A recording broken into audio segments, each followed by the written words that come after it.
73चा छत्रपती शिवाजी महाराज आणि मावळे जीवाची पराकाष्ठा करून स्वराज्य उभे करत होते.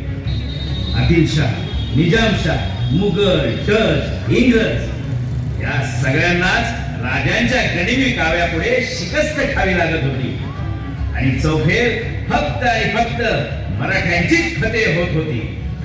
सगळीकडे विजयोत्सव साजरा केला जात होता. मराठ्यांच्या पराक्रमाचा डंका जगभर वाजत होता आणि अशातच राजे एक मोहीम यशस्वी करून गडावरती परत आले.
मुद्रा राज आवती बाहेर बाहेर बाहेर काय आवती बाहेर तमसगिरी आली ती आणि ती म्हणते ते राजांनी बोलवले. काय राजांना बदनाम करायची कुणाची हिंमत झाली एवढी? थांब, त्यांची खानोळीच करतो. सुभेदार, घाईघाईने केलेल्या वारामध्ये कधी कधी आपलाच हात कापला जाऊ शकतो. तुम्ही त्यांना इथंच बोलवा. त्यांचा न्यायनिवाडा आम्ही इथंच करू. जी राज.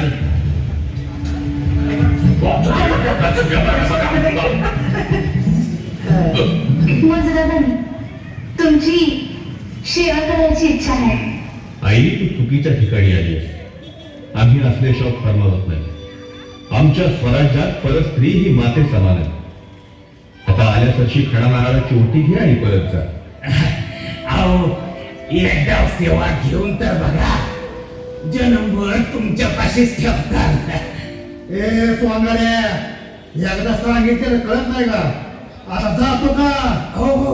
सुभेदार, या सोंगाड्याचा खेळ आम्ही आधीही पाहिला. आम्हाला मंजूर आहे तुमची सेवा. बहिर्जी.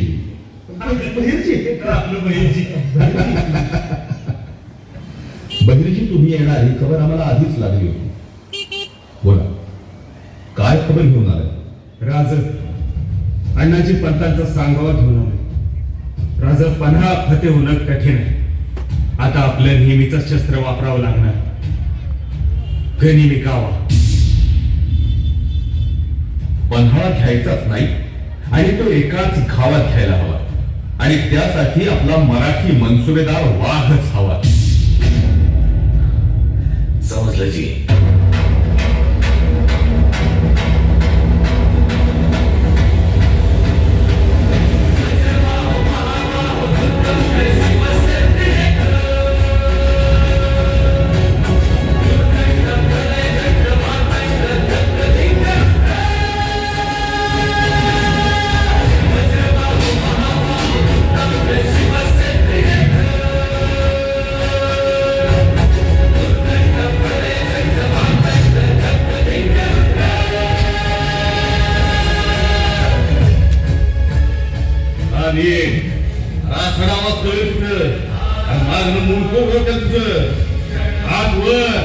नजर समोर पाय असा जमिनीत घट्ट रोवला गेला पाहिजे. आगास सरदार, सरदार कोणाची पद्धत काय नाही. आज ही कृतीच काय वाट चुकला ना? राजांचा सांगावा आहे लघुला गडावर बोलवले. असं चला तुम्ही.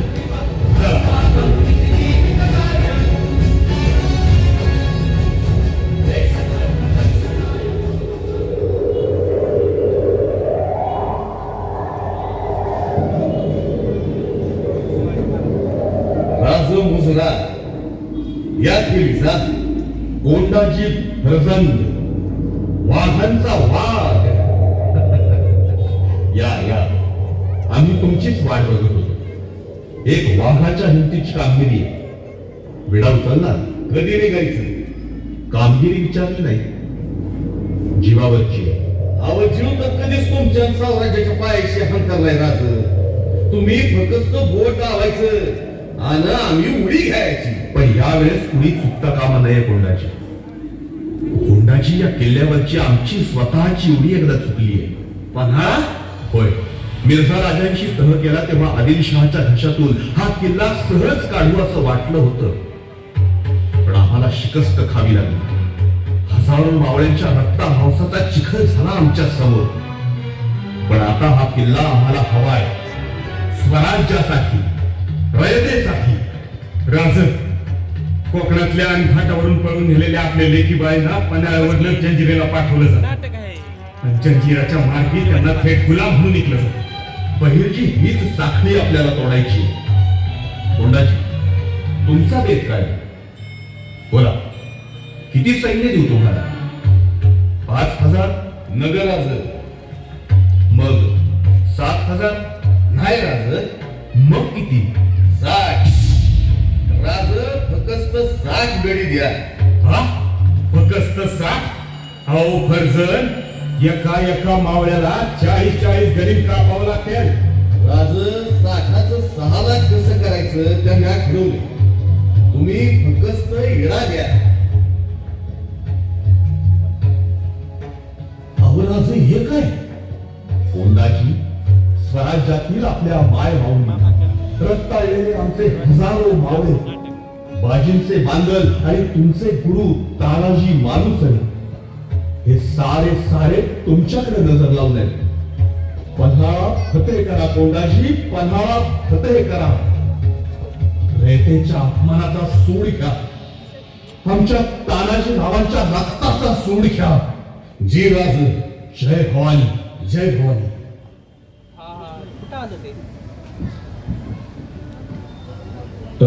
महाराज, मोहिमेच्या आधीच सोन्याचं कडं. होय, मोहिमेच्या आधीच सोन्याचं कडं म्हणजे अव्यवहारच. खरं आहे तुमचं पंत. पण पंत काय करावं? आमचं हे मन फार हळवं झालंय. हे आमचे सारे जीवन आमच्या शब्दाखातर कोणतंही दिव्य करायला तयार होतात. जणू ते आमच्या समोर उभे असतात. ते एका हातात निखारा आणि दुसऱ्या हातात तुळशीपत्र घेऊनच. आणि मग कुणी आपल्या मुलाचं लग्न टाकतो आणि कोंढाण्याकडे धावतो. कुणी तोफांचे आवाज येईपर्यंत प्रत्यक्ष मृत्यूलाही खिंडीत रोखून धरतो. कुणी तुफानी दर्यात शौर्याचं वादळ घालतो, तर कुणी ऐन भोगलाई छावणीत बेधडक खुसून गोंधळ घालतो. हे आमचे बाजी पासलकर, हे बाजी प्रभू देशपांडे, हे मुरारबाजी, आणि हा माझा सूर्याजी काकडे, हा वाघोजी तुपे, हा तानाजी मालुसरे, हे सारे जीवलक आम्हाला मुजरे करून आपापल्या कामगिऱ्यांवर गेले. पंत त्यांनी आपापल्या कामगिऱ्या फतेह केल्या. पण पंत ते आम्हाला भेटायला परत आलेच नाही. ते गेले, ते परस्परच गेले.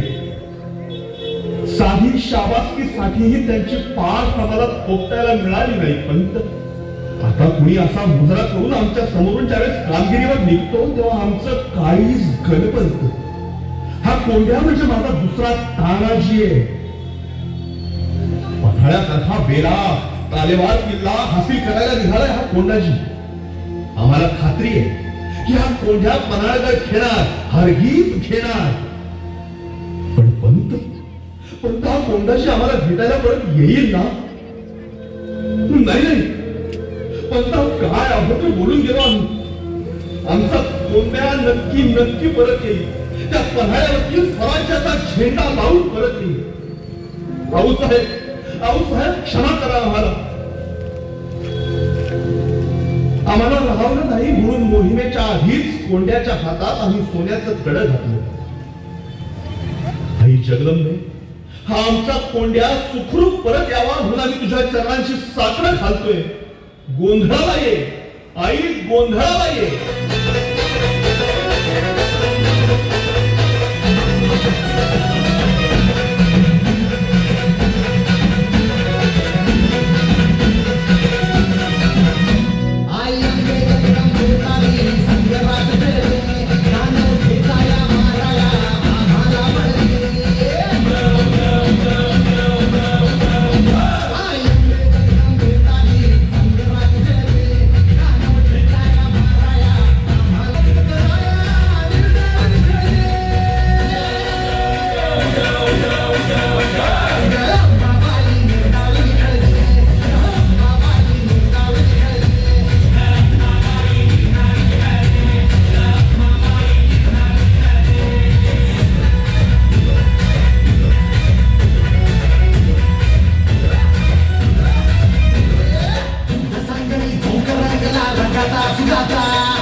सुकून के दिन खत्म हो गए राउत खान.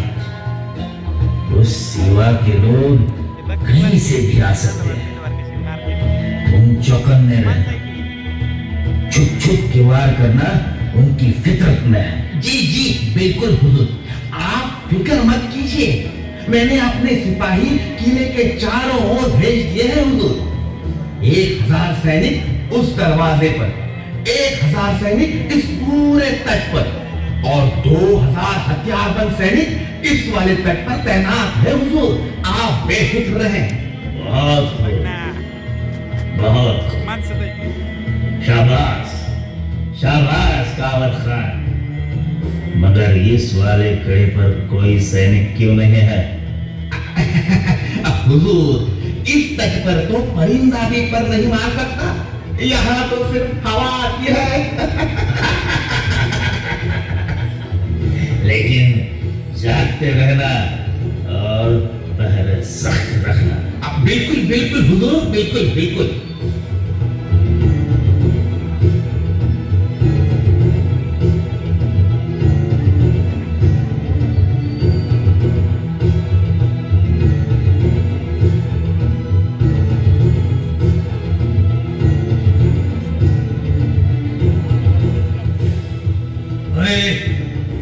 कोण आहे रे तू? इकडे काय करतो? अहो नाही तुम्ही काय राहो फर्जन. अहो नाही काय देती. काय फर्जन, कुठवर आली तयारी? अहो नाही, 6 लाख कवा झाल्या. फक्त तुमचा निरोप यायची वाट बघतोय. कारणाऱ्यांनो, हा अव तुम्ही फक्त सांगा निघायचं कधी. लयगीच झालं तलवारीने रागात दिलं नाही हम्म, यो बघा ना कशा पन्हाळ्याचा. त्या बेशक खानानं इकडं 1000 आणि त्या कड्यावर 3000 आणि या दरवाज्यावर 2000 सैनिक पाहायला लावल्यात. आणि या कार्यावर फर्जन, बेशक खानाचं म्हणणं आहे इकडनं फक्त हवाच येते. हवा. अहो तर देश खाना काय करताय? यो सह्याद्री आपला दोस्त आहे. मग नाही करायचं का गनिमी कावा?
नाचने वाली आई है, आपके लिए नजराना पेश करना चाहती है।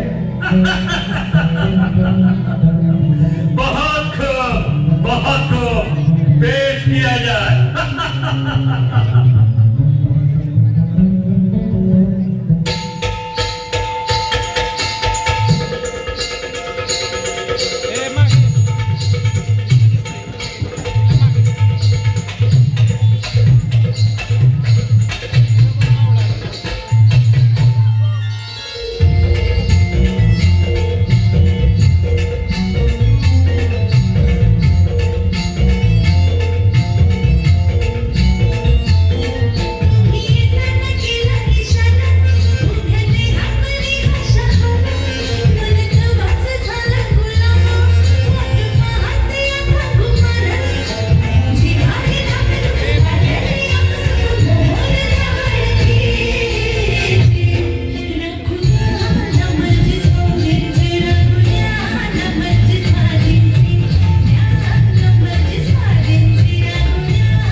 एकदम खुदा के घर से भेजे हुए सिपाही हो।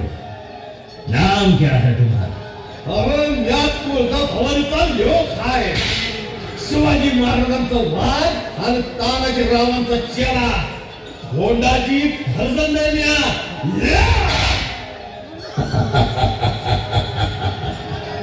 अच्छा, तो तू है वो अपने गुरु का बदला लेने आया है ये बिल्ला।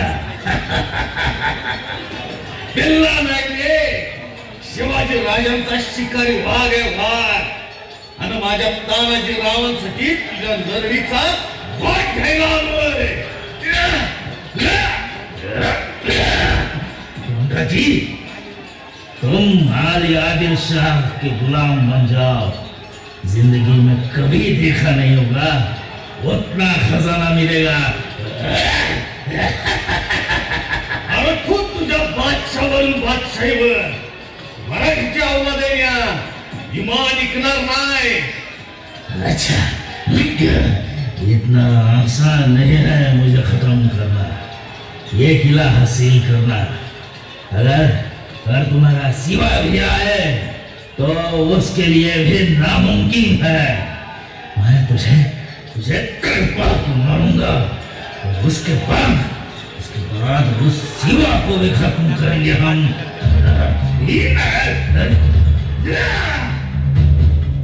अरे तुझ्यागत पाठीवर नाही वार करणार, छातार फोडून रागात देऊ, तुझ्यासारख्या कोल्ह्या कुत्र्याला फाडून खाऊ आणि ढेकर सुद्धा देणार नाही।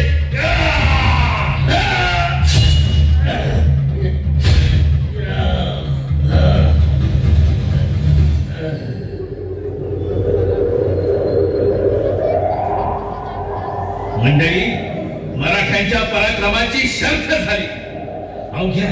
अवघ्या 60 मावळ्यांनी पन्हाळा घेतला आणि कोंढाजीने आपल्या पराक्रमाचा झेंडा फडकवला। तानाजी रावांच्या हत्येचा सूर घेतला आणि म्हणूनच कोंढाजीचं कौतुक करायला राजे स्वतः गडावर आले।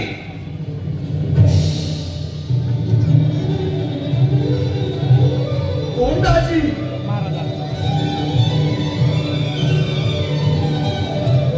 कोंडाजी पन्हाळा फतेह केला। कोंडाजी तुम्ही गड परत आणला, पण फक्त गड नाही, तुम्ही आमचे बाजी प्रभू, आमचे पेन्शन बांधव परत आणले। आमचा तानाजी पुन्हा जिवंत केला तो तुम्ही। आमचे सुभेदार गेले, पण कोंडाजी त्यांचं शौर्य तुमच्या डोळ्यात, तुमच्या मुठीत आणि तुमच्या तलवारीत आम्हाला दिसतंय. आज आम्ही राजे म्हणून जरी थोभे असलो तरी हे स्वराज्य आज श्वास घेत आहे ते तुमच्यासारख्या शूर स्वामीनिष्ठ साथीदारांमुळे.